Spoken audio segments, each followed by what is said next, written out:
Vamos lá, mais uma aula dentro da ideia da história eclesiástica. Nós vamos voltar agora um pouco da reforma. Quando se fala em reforma protestante, fala-se muito por alto. Eu tratei a via paralela, que vai pegar um pouco antes da reforma, durante a reforma e depois da reforma. Agora vamos pegar a reforma em si. Só que a reforma, nós já vimos aí a reforma, vimos também a questão da reforma protestante. A aula de hoje é sobre protestante, ou protéstio, porque as pessoas pensam que a reforma aconteceu, a reforma protestante, e não é verdade. Primeiro foi a reforma, porque a primeira reforma ela foi teológica. O protesto é meio que político.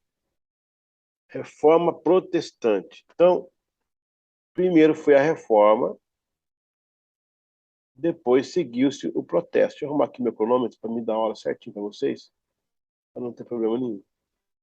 Então, temos, então, a questão, primeiro, da reforma em si, quando Lutero faz as 95 teses. E quando eu falo reforma protestante, eu estou me referindo mais a Lutero. Claro que tem Zwingli, nós vamos estudar isso todos. Vamos estudar Zwingli, vamos estudar a reforma anglicana, a gente vai rever algumas coisas que a gente falou na via paralela. Fato que a reforma protestante, ela se dá em dois momentos. E existe toda uma trama, toda uma celeuma, toda uma dificuldade aí para você entender. Não digo dificuldade, mas é meio complexo. Mas estamos aqui para aprender, não é? Eu estou falando pausadamente, porque reclamaram aí que eu estou falando muito rápido, tá? É que eu fico emocionado com o negócio da história, e aí eu me empolgo, e aí fica difícil mesmo. Mas o fato é que a reforma protestante vai se dar em dois períodos. Começa lá com o Martinho Lutero, as 95 teses, só que alguns anos depois é que vem o outro selo do Protéstio, a Carta Protéstio, escrita lá em Spira, um lugar chamado Spira, na Alemanha. Eu acho que você não sabia disso, eu acho que você não tinha ideia. Quando fala protestante, reforma protestante, você acha que é uma coisa só, que protestava contra o quê? Contra as imagens de escultura, protestava contra isso, contra aquilo? Não, não, não, não, não. A iconoclastia vai ser contestada, sim, mas não dessa forma como protesto. Você vê que coisa, né? O pessoal cria clichê e vai divulgando. A reforma é teológica porque Lutero percebeu que na doutrinação católica alguns pontos estavam desconexos com a Bíblia. E ele pega a Bíblia e ele faz o contraponto. Escreve 95 teses e põe na porta do castelo de Wittenberg. Você já foi daquela aula lá. Com isso, a Alemanha, a Alemanha assim, ainda não era bem formada como a Alemanha, ela era um condado, né, formado de vários locais que hoje da Alemanha. Mas os países em si estavam experimentando o renascimento do nacionalismo. Veja que a Renascença vai começar no século XV, como também vai começar a pré-reforma no século XVI. No século XVII, aliás, no século XVI ela acontece, na verdade. No século XVII ela vai ser mais forte ainda, vai ser uma grande virada, né, na historicidade da cristandade mundial. Pois bem, temos que entender isso com calma. Você tá numa escola de faculdade, então você não está numa palestra, no culto, que eu vou falar em 40 minutos. Eu vou, detalhes por detalhes, colocar você situação por situação, para que você entenda o objetivo da matéria. Vamos, então, à nossa apostila. Vamos trabalhar, então, essa questão da protestante. A reforma e a reforma protestante. Deixa eu melhorar aqui esse gráfico, um pouco maior. Pronto. Você está no MAS, que é o material acadêmico suplementar. Além da apostila, a gente tem esse material que vem suplementar todo o nosso trabalho. Vamos lá com calma, então, até porque você vai precisar fazer o seu resumo. Quando falamos em reforma protestante, não imaginamos que a reforma ocorre em 1517 e o protesto em 1529, portanto, 12 anos depois que Lutero pregou as 95 teses. Outro diferencial é que a reforma é teológica e o protesto é político, com vertente eclesiástica. Claro, eles falavam uma coisa meio que política, mas por trás havia aquele invólucro teológico para dar aquela cara de que é uma coisa de Deus, uma coisa santa, uma causa santa, mas foi também disputa de territórios, de poderes e de posições. A teologia e o protesto é político, com vertente eclesiástica. O famoso protesto de Espira foi uma carta onde 6 príncipes alemães, com aval de 14 cidades do Sacro Império Santo Germânico, escreveram para confrontar o Edito de Milão, quando Carlos V, imperador da época, anulou a tolerância religiosa outorgada aos alemães no uso das atribuições do luteranismo. Este processo teve lugar em Espira, no dia 19 de abril de 1529. Este é considerado como um dos documentos mais importantes no protestantismo, do qual toma sua dominação Speyer, ou em inglês Spira. É uma cidade alemã, da Alemanha, localizada no estado de Renânia-Palatinado. Então veja aí, ó, a reforma aconteceu em 1517, o protesto veio em 1529. Nesse interim, foi editado, né, essa carta de Milão, o Carlos V era imperador, mas essa carta aí de Milão, ela veio anular a tolerância aos príncipes alemães, porque quando a reforma aconteceu, lá em 1517, logo os alemães tomaram posse disso e fizeram disso uma bandeira para criar o nacionalismo alemão. Quando vem o Edito de Milão, ele vem cancelando, porque o Carlos V foi pressionado pelo Papa para destruir esses grupos dissidentes, nesse caso aqui, né, a turma do Lutero. Então, o Papa, com medo, então ele assina esse édito aí, e aí promulga esse édito. O irmão do imperador vai levar para os que estão lá em Espira, reunidos em Espira, e aí, ou Espira, né? E aí eles contestam, porque já estão dentro de uma sequência alemã da ortodoxia da Igreja Luterana, e aí eles fazem essa carta protestando, não aceitando que o Edito de Milão tire deles a tolerância de ter seus cultos em maneira luterana. Muito bem. Lutero criou, sem imaginar, talvez nem intencional, um constrangimento entre o Papa e o recém-eleito imperador Carlos V. Lutero foi excomungado em 1521 e, aproveitando a onda política, o Carlos assinou o Edito de Worms, que classificava Lutero como herege. Entretanto, em que se pese a ordem imperial, Lutero obteve proteção de Frederico III, da Saxônia, e ainda de muitos nobres. O que fazer agora? A reforma entra em uma fase de propulsão. Até então, já estava acontecendo a reforma, né? Mas com esse episódio, ela entrou numa rota de expressão. Para aumentar a situação em 1522, surge no cenário a figura do Zwinglio, que iria ser o protagonista da reforma radical. em Zurique.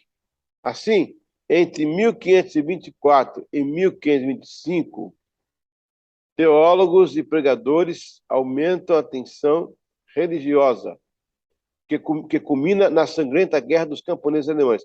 Teve uma guerra dos camponeses alemães que Lutero até consentiu, depois ele, né, na frente ele muda, né?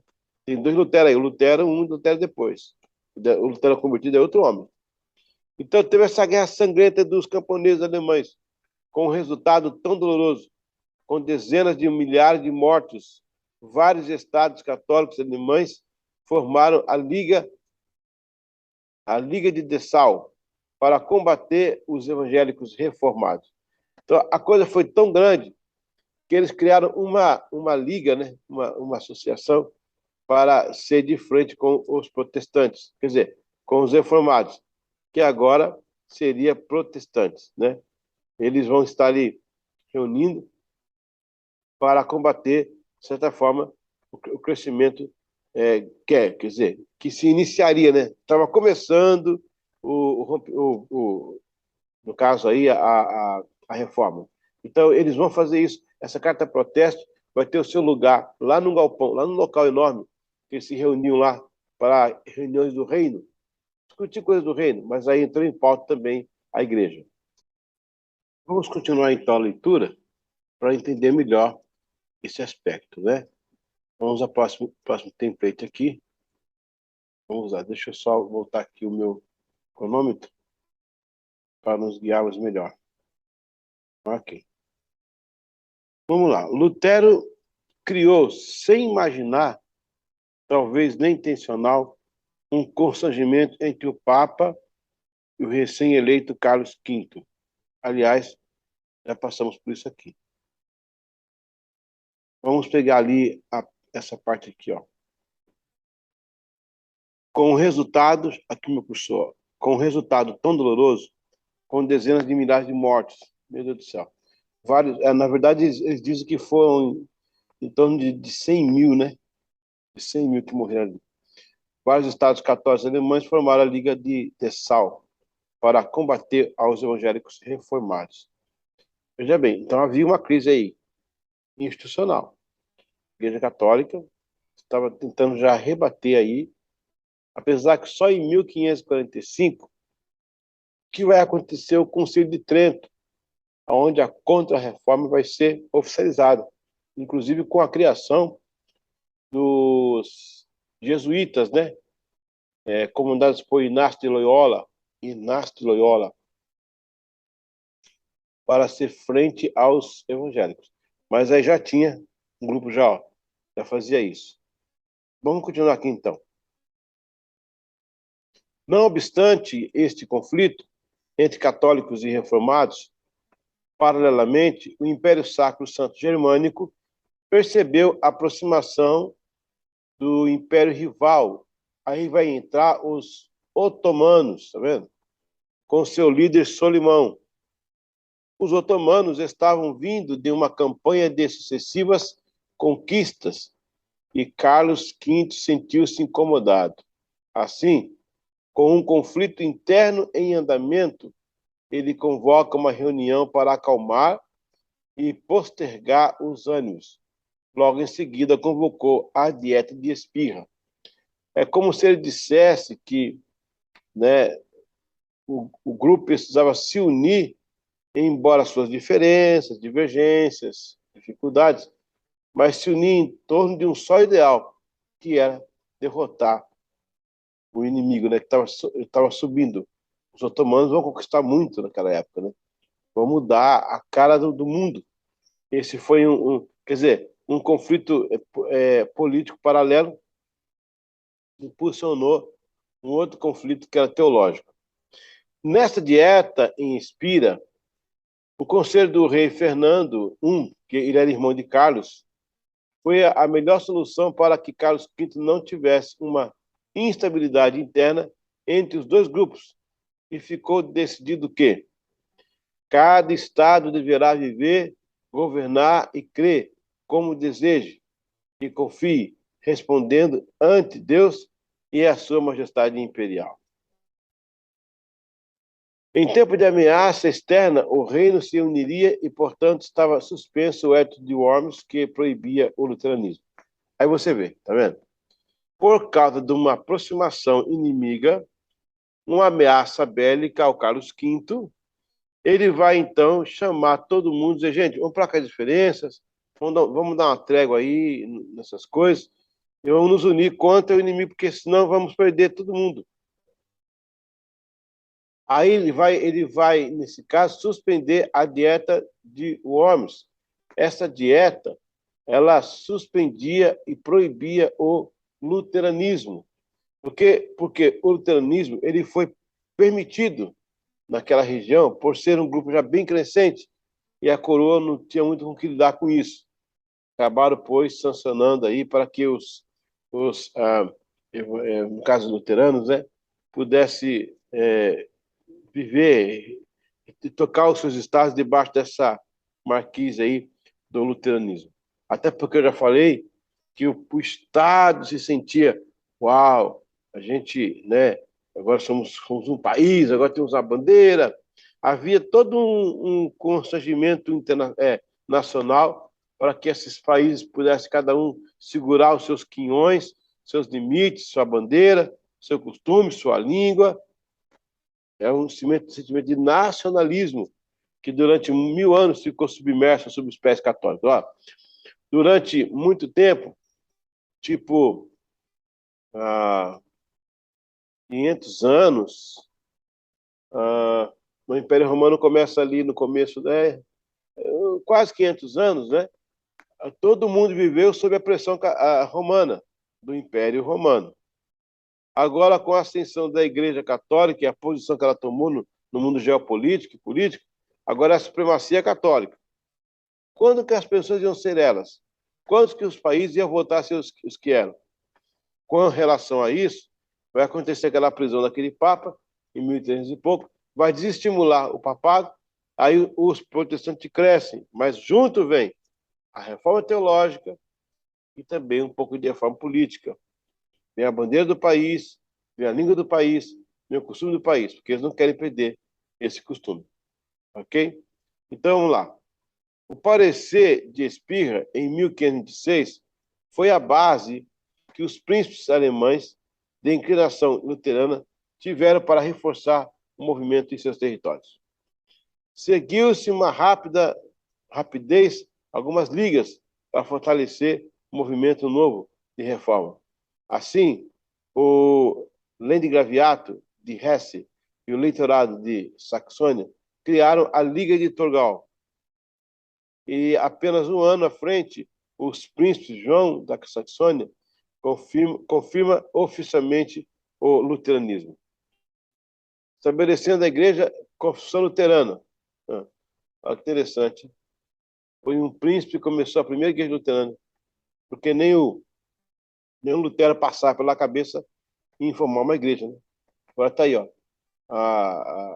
Né, um príncipe alemão, o João da Saxônia, ele então funda a primeira igreja confissão luterana. E mais assume como bispo também. Aí, além de fazer isso, ele já se assume como bispo. Ó. Ele foi gostando da ideia. Né? Nos 3 anos seguintes, a maior parte do norte da Alemanha adotou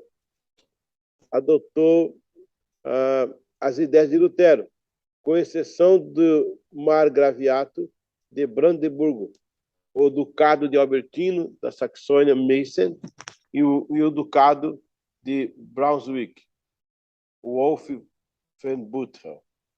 Essas posições alemãs foram preocupando a Igreja Católica Romana, aliançada com Carlos V. Por que ela está preocupando? Porque os fiéis cresciam, multiplicavam a igreja. Isso começou a trazer preocupação até no sentido bélico, né? Que podia ser uma ameaça militar. Vamos então entender o que foi a dieta de Spira, ou Spira. Pressionado pelo Papa Clemente VII, Carlos V volta atrás e restabelece o Edito de Worms, 1502. Agora, ele tem um problema maior em suas mãos. Então, ele convoca de novo o evento em Spira e envia seu irmão, rei Fernando com uma última vez. Fernando tem a difícil missão de informar os príncipes que o catolicismo romano iria impor algumas, que eles deveriam regressar ao catolicismo romano, que impor algumas exigências de Roma. Então, ele teve que informar aquelas pessoas, aqueles príncipes alemães, que eles teriam que deixar o Edito de Worms, aliás, o Edito de Worms, que, claro, que lá estabelecia que era proibido o protestantismo no país, agora viria o Edito de Milão. E o Edito de Milão iria, então, terminar essa ideia do luteranismo como coisa liberta ou liberada naqueles condados lá. Assim, no dia 15 de março de 1529, Fernando inicia a reunião e proclama a decisão do imperador, cancelando a tolerância religiosa e regressando às normas do Edito de Worms aos luteranos. Disse que teriam de aceitar, olha o que ele falou para o luterano, eles teriam que aceitar a decisão imperial de terminar a reforma luterana dentro da Saxônia. Foi nesse momento em que os príncipes alemães, ou luteranos, saíram do recinto para conversar a respeito. Eles chegaram à conclusão que, em assuntos que não assuntos da consciência, a maioria não tem poder. A situação saiu do controle. Assuntos da consciência, uma maioria não tem poder. Ninguém pode mandar na sua cabeça, não é isso? Aí vamos agora, então, à data de 1529. Quando os príncipes voltaram às dependências da Dieta, o rei Fernando recusou escutá-los. A tensão foi tão expressiva que não houve saída, e por esta razão os príncipes escreveram um protesto e leram-na. O primeiro não aceitou a decisão dos príncipes e, chamando-os de dissidentes, ordenou que aceitasse e obedecesse a decisão do imperador. Então, o Fernando fez isso. Dom Fernando I, não aceitou a decisão, foi para cima, brigou com os caras, não pode ser. Gente, eu estou ensinando o protesto aí, olha. Reforma protestante. Todo mundo acha que foi Lutero. Não, olha aí. Olha aí. Está aí, ó. Né? Fernando não aceitou a decisão dos príncipes de chamá-los de dissidentes, ordenou que aceitasse e obedecesse a decisão do imperador. Mas nada arrefeceu os ânimos dos príncipes que no dia seguinte oficializaram a carta protesto, onde nessa mesma sustentava que o adultério secular não podia impor sua autoridade em matéria de fé.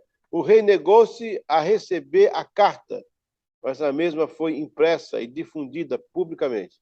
Assim, a partir de 1529, os termos reforma e protesto juntaram-se em um reforma protestante. Vamos aqui aos momentos finais. Já é 1529. A Dieta teve sua última reunião no dia 24 de abril e a decisão oficial foi lida uma vez mais, sem nenhuma alusão ao protesto luterano. Em resposta, os príncipes delegados de cidades luteranas reuniram-se no dia 25 e decidiram e redigiram um instrumento de apelação no que se reiteravam as suas objeções. Esta última é a que se considera a data do texto protesto. Nesse mesmo dia, o eleitorado da Saxônia, Hesse e a cidade de Estrasburgo, Nuremberg, e Nuremberg, comprometeram-se secretamente a selar um tratado defensivo em caso de serem atacados pelo imperador ou algum dos estados católicos. Estava selado, então, a reforma protestante. Então, você entendeu, né? Que elas não são uma só, né?